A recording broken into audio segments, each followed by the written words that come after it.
자, 오늘 말씀을 우리가 주목해 보아야 되는 것은 부활하신 예수님이 모든 복음서의 부활에 대한 기사들을 보면 부활하신 예수님이 무엇인가를 명령하십니다. 근데 그 첫 번째 명령이 뭐냐면 성령을 받으라는 것을 강조해서 명령하고 계세요. 오늘 말씀의 49절 우리 같이 한번 읽어보겠습니다. 시작.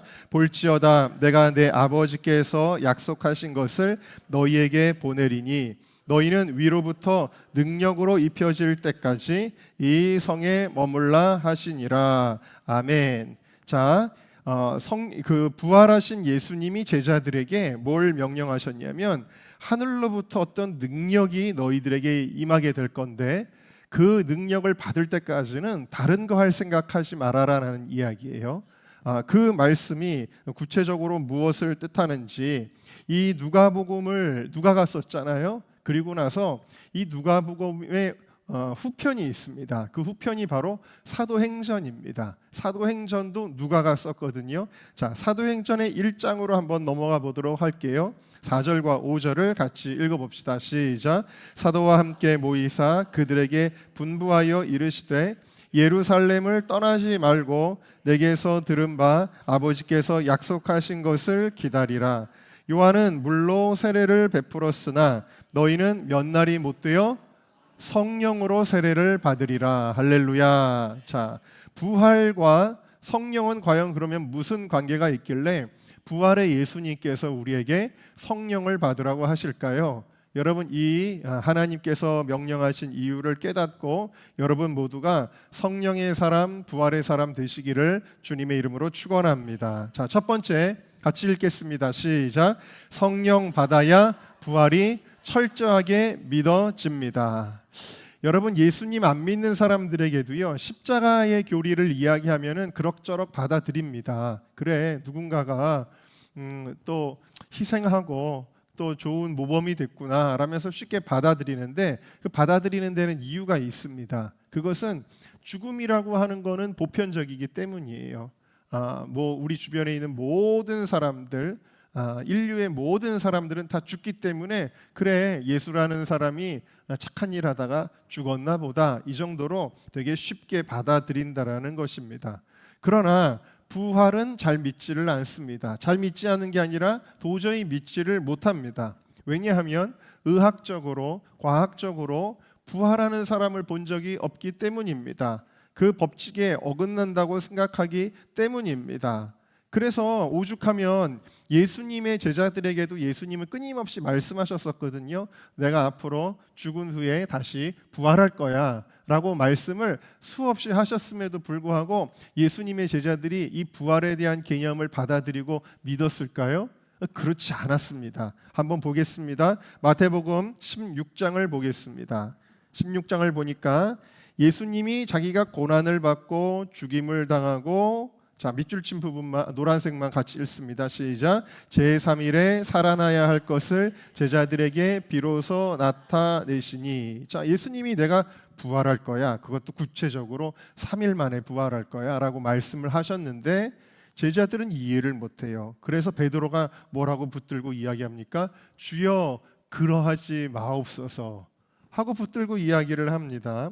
마태복음 17장에도 보니까 내가 제3일에 살아날 것이다 라고 구체적으로 부활을 이야기하셨습니다. 그런데 제자들이 어떻게 했다고요? 근심하더라 그랬습니다. 예수님의 죽음은 받아들이고 예수님이 말씀하시는 부활은 무슨 소리인지 도저히 몰랐다라는 거예요. 죽음에만 집중했다라는 것입니다. 누가복음 18장으로 한번 가보도록 하겠습니다. 예수님이 역시 자기가 고난당할 것을 쭉 설명을 하시고 33절에 보면 또 내가 3일 만에 살아날 거야 라고 말씀을 하셨습니다.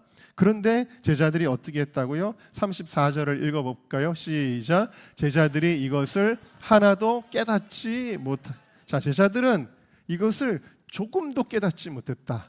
부활에 대한 개념을 전혀 이해하지도 못했다라는 사실입니다. 그런데 놀랍게도 사도행전에 가보면 이들이 강력한 부활의 사람이 되어 있는 것을 볼 수가 있습니다. 부활을 아주 담대하고 용감하게 증거하는데요. 사도행전 2장에 그들이 성령의 충만함을 받고 나서 그냥 밖으로 바로 뛰쳐나가서 이렇게 얘기하죠. 베드로의 설교입니다. 이 예수를 하나님이 살리신지라. 그렇게 성전에서 또 그렇게 이제 그 선포하였고요. 그 다음에 성전 미문에서 안진뱅이를 고치신 후에 예수님의 부활을 생명의 주의 권세로 증거하고 있습니다. 사도행전 3장 15절 같이 읽습니다. 시작. 생명의 주를 죽였으나 하나님이 죽은 자 가운데서 그를 살리셨으니 우리가 이 일의 증인이라 그랬어요. 자꾸 부활에 대한 얘기를 하고 다니니까 이 대제사장, 바리새인들, 사두개인들 다 난리가 났습니다. 저런 얘기 못하게 하자. 가뜩이나 예수님의 시체도 잊어버렸는데 경각심을 가진 거예요. 그래가지고 이 사람들을 끌어다가 이제 신문을 합니다. 베드로와 요한을 끌어다가 공회에서 신문을 합니다. 사도행전 4장 2절에 보면은 그들이 이랬다는 게 나오죠. 예수 안에 죽은 자의 부활이 있다고 백성을 가르치고 전함을 싫어하였다 그랬어요.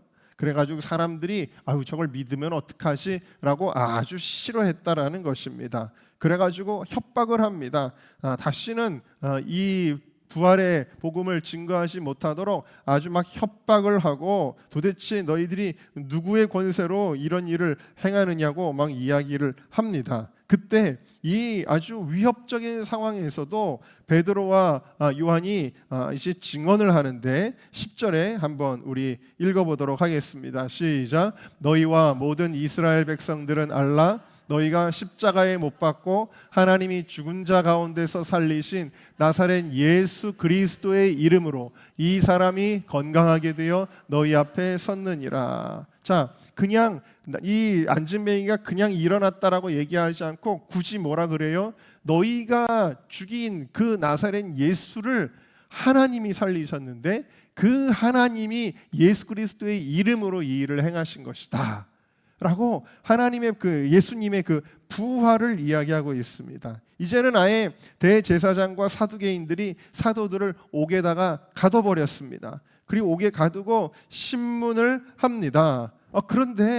그런데도 불구하고 끄떡도 하지 않는 거예요. 그래서 사도행전 5장 29절을 보면 우리가 사람보다 하나님께 순종하는 게 마땅하다. 너희들이 아무리 우리의 입을 막으려고 해도 우리는 이거를 말하지 않을 수 없다라고 하면서 뭐라고 이야기합니까? 30절부터 읽어볼게요. 시작. 너희가 나무에 달아 죽인 예수를 우리 조상의 하나님이 살리시고 이스라엘에게 회개함과 죄사함을 주시려고 그를 오른손으로 높이사 임금과 구주로 삼으셨느니라. 32절. 우리는 이 일의 증인이요 그랬어요. 자, 무엇에 대한 증인이에요? 예수님 부활에 대한 증인인 것입니다. 여러분 모두가 예수님 부활의 증인 되시기를 주의 이름으로 축원합니다.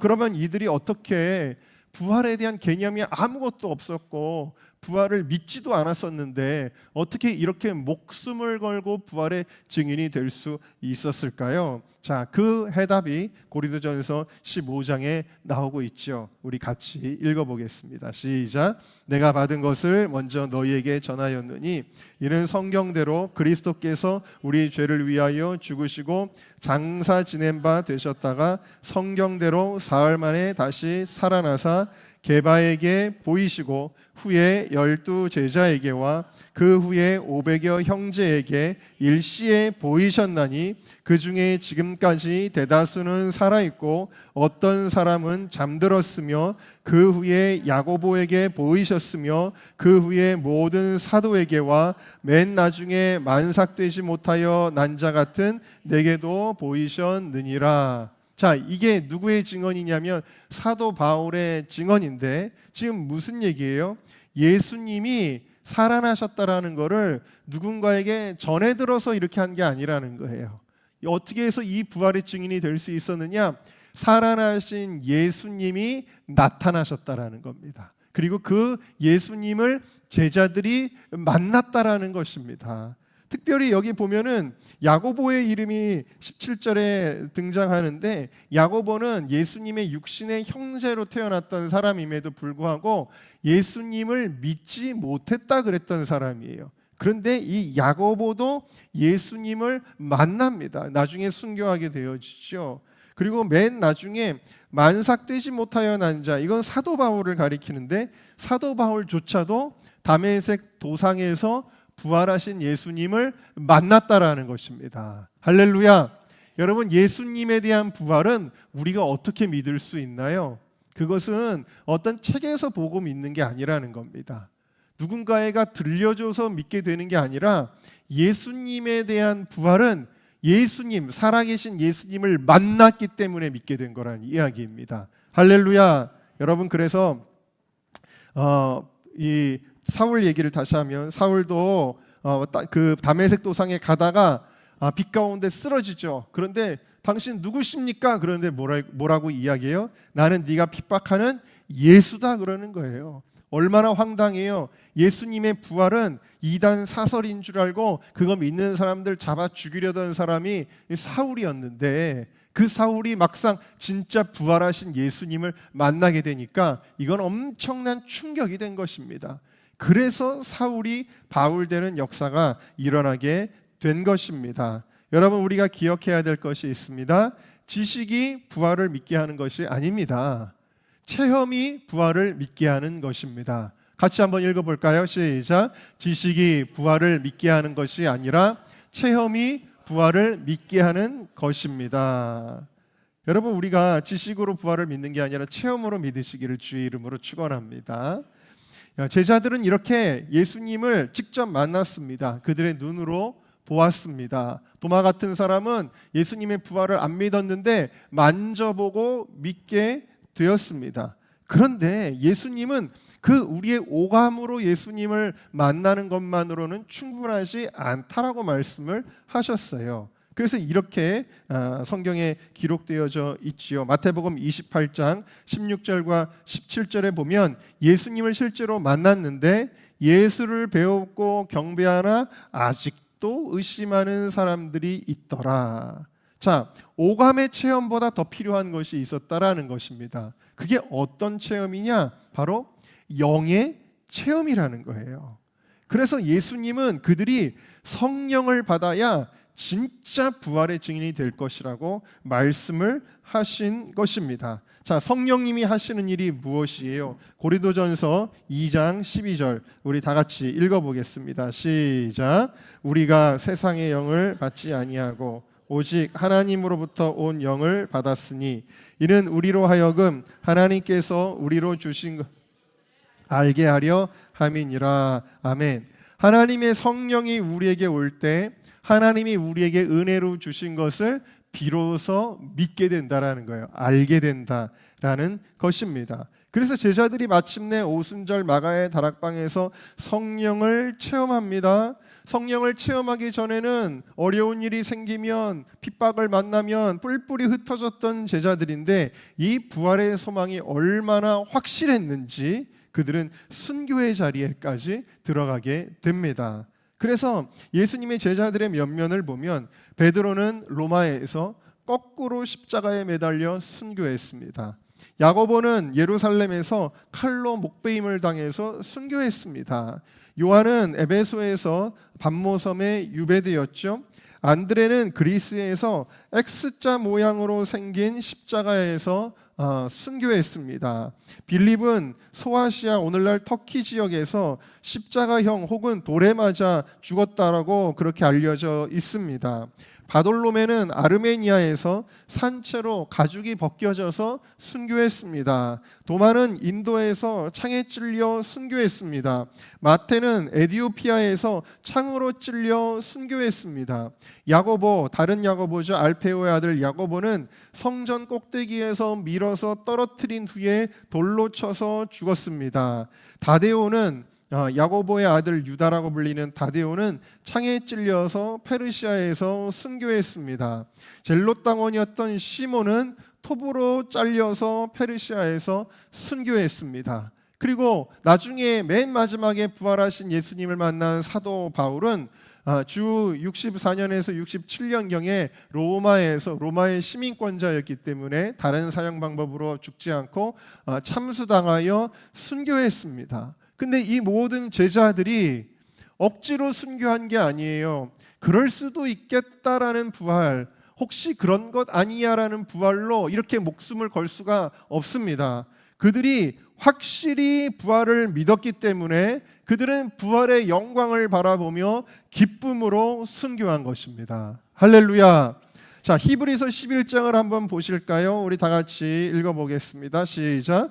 여자들은 자기의 죽은 자들을 부활로 받아들이기도 하며 또 어떤 이들은 더 좋은 부활을 얻고자 하여 심한 고문을 받되 구차히 풀려나기를 원하지 아니하였으며 또 어떤 이들은 조롱과 채찍질 뿐 아니라 결박과 옥에 갇히는 시련도 받았으며 돌로 치는 것과 톱으로 켜는 것과 시험과 칼로 죽임을 당하고 양과 염소의 가죽을 입고 유리하여 궁핍과 환난과 학대를 받았으니 히브리서 11장에 수많은 초대교인들의 순교 이야기가 나오는 거예요. 죽는 방법도 다양하게 나오죠. 채찍에 맞고 옥에 갇히고 톱으로 켜지기도 하고 돌에 맞아 죽기도 하고 칼로 죽임을 당하기도 하고 동물의 가죽을 씌워가지고 희롱하다가 죽이기도 하고 수많은 순교의 이야기들이 나오는 것입니다. 왜 이 초대교인들이 이와 같이 순교할 수 있었을까요? 그것은 부활을 확실히 믿었기 때문이고 이들은 성령 받은 시대의 사람들이기 때문입니다. 자, 그런데 여기 보면은 히브리서 11장 35절에 또 어떤 이들은 더 좋은 부활을 얻고자 하였다 그랬어요. 더 좋은 부활이 뭘 가리키는 걸까요? 거기에 대한 해답은 고린도전서 15장에 나오는데요. 우리 이 말씀을 읽어봅시다. 시작. 해의 영광이 다르고 달의 영광이 다르며 별의 영광도 다른데 별과 별의 영광이 다르도다. 죽은 자의 부활도 그와 같으니 썩을 것으로 심고 썩지 아니할 것으로 다시 살며. 자, 여러분 이게 무슨 얘기인지 아시겠어요? 하나님의 자녀들은 부활합니다. 믿으십니까? 자, 부활하는데 부활할 때 다 똑같은 부활은 아니라는 것입니다. 우리가 이 땅을 살아가는 동안에 부끄러운 구원을 받는 사람도 있고 정말 주를 위하여 충성하다가 죽는 사람도 있잖아요. 그래서 모두에게 공평하게 부활의 생명은 선물로 주어지지만 그 부활한 이후에 주어지는 영광은 다르다라는 것입니다. 그래서 어떤 사람은 해의 영광, 어떤 사람은 달의 영광, 어떤 사람은 별의 영광. 별도 여러분 하늘에 떠 있는 수많은 별들의 크기가 다 다르잖아요. 그래서 그 영광이 다 다르다는 것입니다. 그 중에 최고의 영광은 해의 영광인데, 그럼 이 해의 영광은 누구에게 주어지는가? 그것은 바로 순교자들에게 주어지는 것이었다라는 거죠. 그래서 이 히브리서 11장에 나오는 여자들은 자기의 죽은 자들을 부활로 받아들이기도 하며 또 어떤 이들은 더 좋은 부활을 얻고자 하여 심한 고문을 받되 구차하게 풀려나게 해달라고 쪼르지도 않았다라는 것입니다. 무엇이에요? 이들은 순교를 사모했다라는 거예요. 너무너무 순교하고 싶었다라는 것입니다. 왜 그럴까요? 그 순교자에게 주시는 엄청난 부활의 영광이 관념적으로 믿은 게 아니라 그들은 체험적으로 그것을 확실히 믿었기 때문입니다. 그래서 그들은 너무 순교하고 싶어서 순교의 기회가 찾아왔을 때 기쁨으로 그 순교를 맞이하였다라는 놀라운 사실을 발견하게 됩니다. 이것이 성령 받은 사람의 부활신앙이다 라는 것입니다. 제가 저희 교회에서 그 영국의 송기호 선교사님 영상도 봤지만 벌써 7번이나 죽을 뻔하신 그런 경험들 이야기하셨고, 그런데 저를 만났을 때도 자기는 순교하는 게 소원이라고 언제든지 하나님 부르시면 자기 간다고 얘기하는데 너무 즐겁게 이야기를 하시는 거예요. 근데 저와 함께 동행했던 그 우리 이제 그 예배팀 섬기는 리더 전도사님이 있습니다. 그랬더니 선교사님, 저도 어렸을 때부터 순교하는 게 소원입니다. 이런 대화를 하는데 목사인 제가 옆에서 듣다가 도대체 이게 뭐지? 라는 생각을 잠깐 하기도 했지만, 여러분 이 땅의 죽음이 비참하게 느껴지지 않는 거예요. 무엇입니까? 여러분 우리 모두에게는 부활의 소망이 있기 때문입니다. 부활의 영광이 있기 때문입니다. 여러분 이렇게 죽음을 두려워하지 않는 신앙이라면 이 땅을 살아가는 동안에 우리가 다른 무엇이 두렵겠습니까? 다른 무엇이 걱정이 되겠습니까? 다른 무엇이 우리를 불안하게 하겠습니까? 여러분, 이와 같이 정말 이 순교자들이 가졌던 그 부활의 신앙을 여러분들이, 우리 은정교회 성도님들이 가질 수 있기를 주님의 이름으로 축원합니다. 그럼 이런 순교의 신앙, 이 부활의 신앙이 어떻게 가능했는가? 사도행전 7장도 한번 보실까요? 읽어봅시다. 시작. 스데반이 성령 충만하여 하늘을 우러러 주목하여 하나님의 영광과 및 예수께서 하나님 우편에 서신 것을 보고 말하되, 보라, 하늘이 열리고 인자가 하나님 우편에 서신 것을 보노라 한데, 어떤 상황이에요? 사람들이 스데반이 자꾸 예수님을 증거하니까 다 돌을 집어가지고 스데반에게 던지는 것입니다. 스데반이 여러분 돌에 맞고 있어요. 수많은 사람들이 던지는 돌에. 얼마나 아프겠어요. 머리가 깨지고 피가 주르르르 흐르고 있습니다. 그런데 스데반은 지금 어떤 상태예요? 성령이 충만하여 그랬어요. 자, 55절 보여주세요. 성령이 충만하여. 성령이 충만할 때 뭐가 보였어요? 하늘이 보였어요. 하늘에 누가 계신 것이 보였어요? 부활하신 예수님이 보였어요. 할렐루야. 그러니까 스데반의 얼굴이 어땠다고 성경이 기록하고 있습니까? 스데반의 얼굴이 찡그려지고 막 두렵고 막 비참한 게 아니라 스데반의 얼굴이 천사와 같이 빛이 났다 그랬습니다. 여러분, 우리 모두의 죽음이 바로 이 스데반의 죽음과 같이 천사와 같이 기쁨으로 부활의 주님 앞에 갈 수 있는 우리들이 될 수 있기를 주님의 이름으로 축원합니다. 그래서 성령을 받아야 부활의 신앙이 확실해지는 거예요.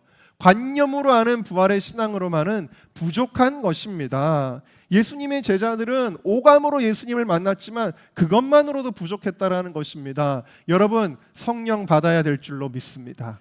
성령 받아서 부활의 신앙, 내 목에 칼이 들어와도 부인할 수 없는, 죽음이 두렵지 않는 부활 신앙의 소유자들이 되시기를 주님의 이름으로 축원합니다. 자, 두 번째, 굉장히 중요한 말씀입니다. 오늘 이 말씀을 드리고자 제가 이 주제를 선택을 했는데요. 같이 읽겠습니다. 시작. 성령 받아야 부활의 생명이 나를 살립니다. 여러분, 예수님이 십자가에 죽으셔서 3일 동안 장사 지낸 바 되셨습니다. 근데 이 예수님을 누가 살렸죠? 예수님의 제자들이 가가지고 땅에서 파가지고 인공호흡을 해서 살렸나요? 예수님을 누가 살리셨나요? 사도행전 2장 24절, 우리 색깔이 있는 부분만 읽습니다. 시작. 하나님께서 그를 사망의 고통에서 풀어 살리셨으니. 누가 살리셨어요? 하나님이. 사도행전 3장 15절에 색깔 있는 부분 읽습니다. 하나님이 죽은 자 가운데서 그를 살리셨으니. 로마서 10장 9절입니다. 시작. 하나님께서 그를 죽은 자 가운데서 살리신 것을. 여러분, 예수님은 하나님 아버지께서 살리셨습니다. 하나님이 살렸어요. 자, 그렇다면 이제 우리도 언젠가 죽을 수밖에 없는 인생들인데 우리를 살리실 분은 누구냐 하는 거예요. 마찬가지로 하나님이십니다. 그런데 이 하나님이 오늘날 우리에게는 어떻게 다가오시는가? 자, 로마서 8장 11절 말씀, 너무너무 중요한 말씀입니다. 자, 우리 또박또박 한번 읽어보겠습니다. 시작. 예수를 죽은 자 가운데서 살리신 이의 영이 너희 안에 거하시면, 그리스도 예수를 죽은 자 가운데서 살리신 이가 너희 안에 거하시는 그의 영으로 말미암아 너희 죽을 몸도 살리시리라. 다시 한번 읽습니다. 시작. 예수를 죽은 자 가운데서 살리신 이의 영이 너희 안에 거하시면, 그리스도 예수를 죽은 자 가운데서 살리신 이가 너희 안에 거하시는 그의 영으로 말미암아 너희 죽을 몸도 살리시리라. 할렐루야. 이 말씀이 이해가 가십니까? 예수를 죽은 자 가운데서 살리신 이는 누구예요? 하나님이에요. 하나님의 영이 우리 안에 거하시면, 그러니까 그냥 우리 하나님이, 구약의 하나님은 위드의 하나님이에요. 그러니까 다윗 같은 사람에게도 성령을 구할 때 하나님이 위드라는 단어로 표현이 되고 있어요. 그러니까 함께하는 성령님 정도였어요. 근데 이제 예수님의 십자가와 부활 사건, 오순절 마가의 다락방의 사건을 계기로 해서 성령님은 어떤 성령님이 되시느냐? 영접하는 자, 곧 그 이름을 믿는 하나님의 자녀의 이 안에 거주하신다라는 거예요. 거주. 죽은 성령이 너희 안에 거하시면, 영어 단어로는 dwell, 우리 안에 사시는 거예요. 할렐루야. 우리 안에 살아야 되는 거예요. 예수님을 죽은 자 가운데 살리신 하나님의 영, 다시 말하면 성령이죠.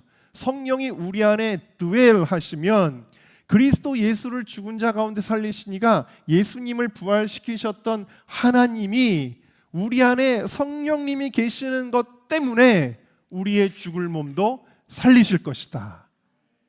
여러분 놀랍지 않습니까? 여러분, 성령님이 우리 안에 계셔야 우리가 부활한다라는 거예요.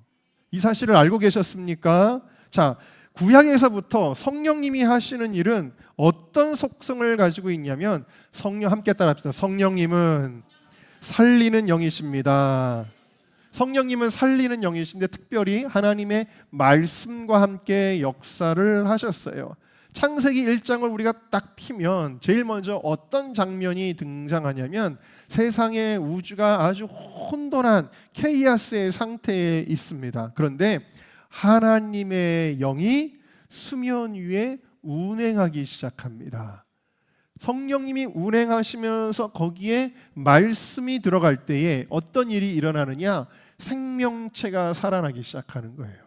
하나님이 우주 만물을 지으시는 역사가 성령님을 통해서 일어납니다. 자, 인간을 지으실 때 어떻게 지으셨어요? 하나님이 흙으로 사람을 빚으신 다음에 그 흙에다가 후 하고 생기를 불어넣으시니까 사람이 어떻게 됐다고요? 생명을 가진 존재가 되었다라는 것입니다. 이게 바로 성령님이세요. 루아흐라고 하는 성령님이십니다. 자, 에스겔 37장에 보면은 에스겔이 환상을 보는데 언덕 위에 마른 뼈들이 가득합니다. 그런데 하나님의 말씀이 선포되면서, 항상 성령님은 말씀의 진리와 함께 역사하시거든요.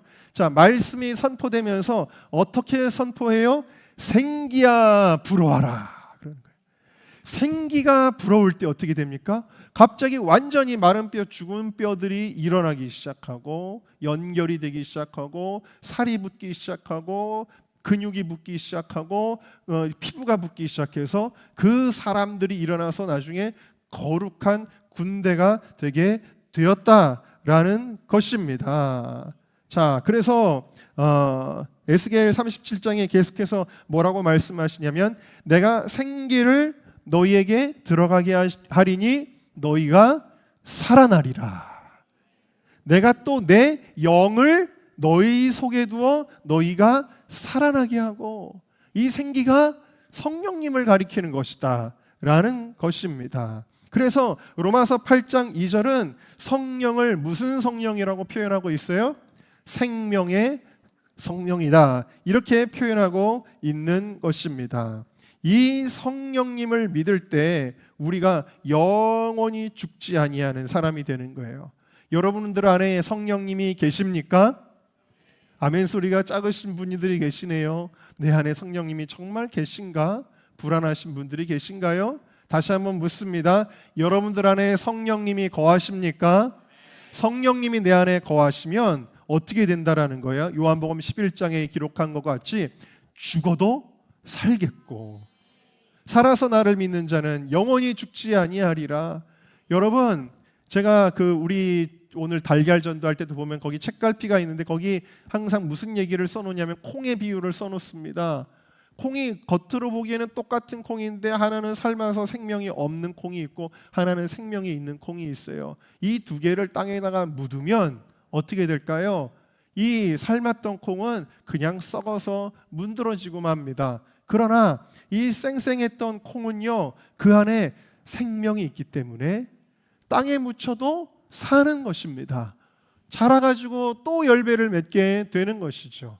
여러분, 이 지구상에 수없이 많은 사람들이 겉으로 보기에는 다 똑같습니다. 그러나 어떤 사람들은 그 안에 성령님이 안 계시지만 어떤 사람들은 그 안에 성령님이 계시는 거예요. 성령님이 계시는 사람은 죽어서 땅에 묻혀도 죽어도 살겠고, 살아서 믿는 자는 예수님 오실 때 우리가 들림받고 호련히 변화되는 놀라운 역사가 일어나게 되어질 줄로 믿습니다. 그래서 성령은 부활과 직결되는 거예요. 에베소서 1장 말씀, 하나님께 구원받은 자의 인증이 무엇인지 13절 14절 같이 읽습니다. 시작. 그 안에서 너희도 진리의 말씀 곧 너희의 구원의 복음을 듣고 그 안에서 또한 믿어 약속의 성령으로 꽝꽝꽝 인치심을 받은 것입니다. 할렐루야. 네, 여러분들이 성령을 받아야 부활의 자녀라는 인증이 되는 거예요. 성령을 꼭 받으시기를 주님의 이름으로 축원합니다. 마지막으로 함께 따라하시겠습니다. 성령 받아야 부활의 증인이 될 수 있습니다. 자, 오늘 본문의 46절부터 48절까지를 읽어보겠습니다. 시작. 또 이르시되 이같이 그리스도가 고난을 받고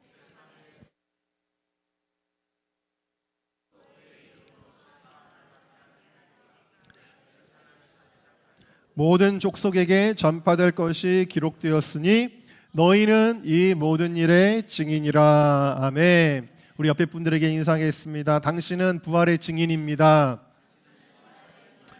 자, 그러니까 예수님이 십자가 지시고 고난받고 그 다음에 3일 만에 죽은 자 가운데서 다시 부활하신 것을 너희들은 증인이 되어야 된다라고 말씀하시는 거예요.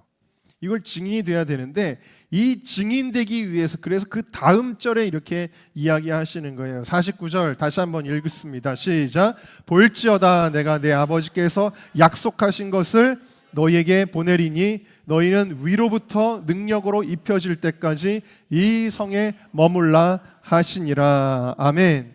이 말씀에 순종하는 거예요. 왜? 성령 받으라니까 순종하는 거예요. 그래서 사도행전 1장에 보니까 예수님의 제자들과 그 여인들이 마음을 같이하여 오로지 기도에 힘씁니다. 뭘 받을 때까지? 성령 받을 때까지. 혹시라도 여러분 성령 받지 못한 성도들이 계시다면 여러분 성령 받으시기를 주님의 이름으로 축원합니다. 여러분 저는 심지어 교회를 다니면서도 성령 받지 아니한 분들을 종종 보게 됩니다. 그러면요 그분들이 하는 이야기를 들으면 하나님을 몰라요. 전혀 그냥 세상 도덕교과서에서 예수 그리스도 교는 이런 종교다라고 표현하는 딱 그 수준에 머물러 계신 분들이 있습니다. 왜 그럴까요? 하나님을 만나지 못한 거기 때문입니다. 영으로 만나야 돼. 하나님은 영이시니까. 그래서 성령 받지 못한 분들을 보면 너무나 안타깝고, 그러니까 교회 안에 와서도 세상의 가치관을 이야기하고 세상의 가치관으로 교회가 운영되기를 원하고 막 이런 이야기를 하시는 분들 보면 참 마음이 안타까울 때가 너무 많이 있는데요. 우리가 성령 받을 때까지 뭐 해야 된다라는 거예요? 기도해야 된다라는 것입니다. 자, 그래서 사도행전 2장에 드디어 열흘 만에 그 마가의 다락방에서 그저 기도만 하고 있었던, 정말 끈질기게 기도하고 있었던 이들에게 하늘로부터 급하고 강한 바람같이 그들에게 또 불의 혀처럼 갈라지는 것이 그들에게 보이며 인류의 역사에 정말 새로운 시대를 여는 성령의 임재가 그들에게 임하게 되어집니다. 할렐루야. 그리고 그들이 막 방언을 하는데 어떤 방언을 하냐면 다른 언어들로 말하기를 시작했다. 그러니까 여러분 방언에도 두 가지 방언이 있습니다. 하나는 이 세상에서 통용되지 않는 영적인 언어의 방언이 있고 또 하나는 실제로 이 땅에서 쓰이는 방언도 있습니다. 근데 오늘날에도 우리가 보통 하는 방언들이 영적인 방언이 많지만 그 중에는 우리가 듣다 보면 갑자기 일본어를 하기도 하고 또 막 중국어를 하기도 하고 또 예전에 우리 교회 그 전도사로 했던 전도사님 갑자기 막 수련회 때 기도를 하는데 막 프랑스어가 막 나와가지고 막 목사님 이게 뭐예요? 야, 그 프랑스어잖아. 이 친구들이 알려주기도 하고 막 그런 일들도 있었는데 여러분 여기서 현지에서 쓰이는 언어들로 방언이 나왔다라는 것은 뭘 의미하는지 아세요? 이것은 그때 예루살렘에 이제 여러 나라에 흩어져 있던 그 유대인들이 다시 돌아왔거든요. 그 쉽게 말하면 이 6월절 행사를 이 오순절에 그 뭐죠? 뭐 예를 들면 미국 교포들도 오고 일본 교포도 오고 중국 교포도 온 거예요. 근데 이 사람들이 그걸 들으니까 내가 쓰는 말이잖아 하고 알아들었다라는 거예요. 왜 이 현지 언어로 방언이 나왔느냐? 복음을 전파하려고, 부활을 증거하라고 하나님이 그렇게 방언을 주신 것입니다.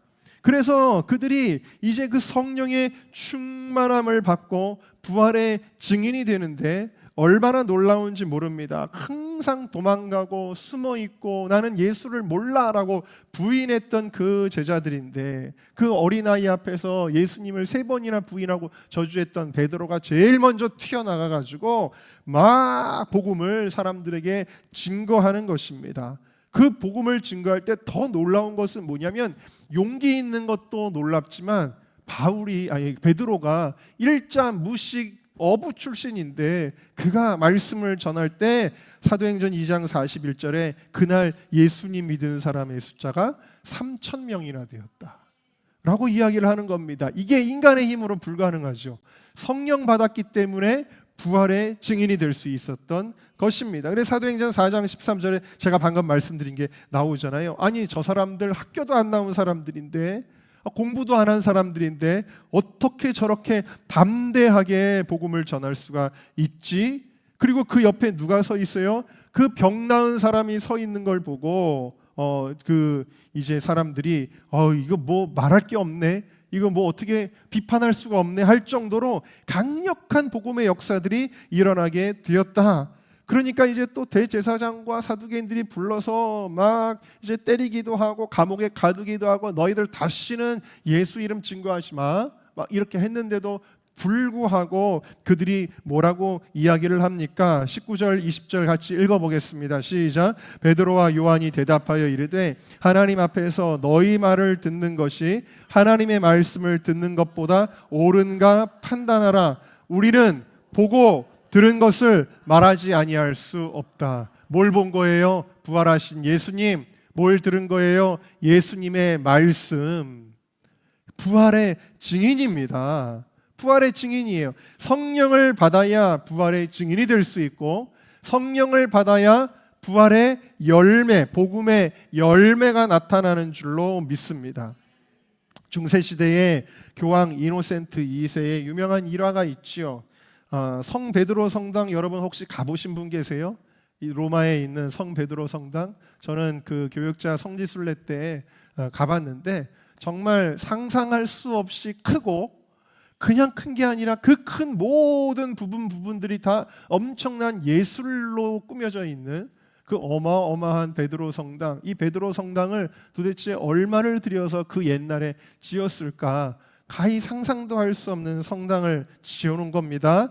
그러면서 교황 이노센트 2세가 그 성당을 방문한 한 수도사에게 말합니다. 이제 교회는 더 이상 베드로가 얘기했던 것처럼 은과 금은 내게 없거니와라고 말할 필요가 없습니다. 우리에게 이런 놀라운 축복이 있습니다 라고 이야기를 했습니다. 그러자 그 수도사는 그 교황에게 이렇게 이야기를 합니다. 맞습니다. 그러나 이제 교회는 예수님의 이름으로 일어나 걸으라 라고 말하지는 못합니다 라고 이야기를 했습니다. 여러분, 이 예수님의 제자들, 성령 받은 초대교인들은요, 비록 은과 금은 없었습니다. 그러나 그들에게는 예수님 이름의 강력이 있었습니다. 그래서 안진뱅이가 일어나고 하루에도 수많은 사람들이 수천 명씩 예수를 믿는 놀라운 복음의 역사가 나타난 것입니다. 여러분, 오늘 한국교회에 필요한 것은 무엇일까요? 은과 금일까요? 우리 은정교회에 필요한 것은 무엇일까요? 그것은 성령의 충만을 받는 것이 아니겠습니까? 사도행전 1장 8절 말씀을 우리 다 같이 읽어보겠습니다. 시작. 오직 성령이 너희에게 임하시면 너희가 권능을 받고 예루살렘과 온 유대와 사마리아와 땅끝까지 이르러 내 증인이 되리라 하시니라. 아멘. 여러분, 성령 받으셨습니까? 여러분, 성령을 꼭 받아야 하는 걸까요? 맞습니다. 사도행전 19장에도 보면은 이 바울이 다니다가 에베소에서 너희가 성령을 받았느냐 그랬더니 성령을 모르는 사람들이 실존하고 있는 겁니다. 복음 말씀도 알고 진리도 아는데 그냥 신앙생활하는 사람들이 있는 것입니다. 너희가 믿을 때에 성령을 받았느냐? 오늘 우리들에게 동일하게 하시는 말씀은 혹시 아닌가요? 여러분, 너희가 믿을 때 성령을 받았느냐? 아, 주님, 혹시 제가 성령을 못 받았다면, 그래서 나에게 부활의 신앙이 머리로만 하는 신앙이라면, 그래서 내가 거기에 내 인생을 걸 수가 없다면, 나의 삶 가운데 능력과 열매가 나타나지 않는다면, 하나님 오늘 이 시간 나에게 그 제자들에게도 주셨던 그 부활 신앙을 가능하게 했던 그 성령을 우리에게 부어 주시옵소서. 우리 그 믿음으로 나아갈 수 있기를 주님의 이름으로 축원합니다.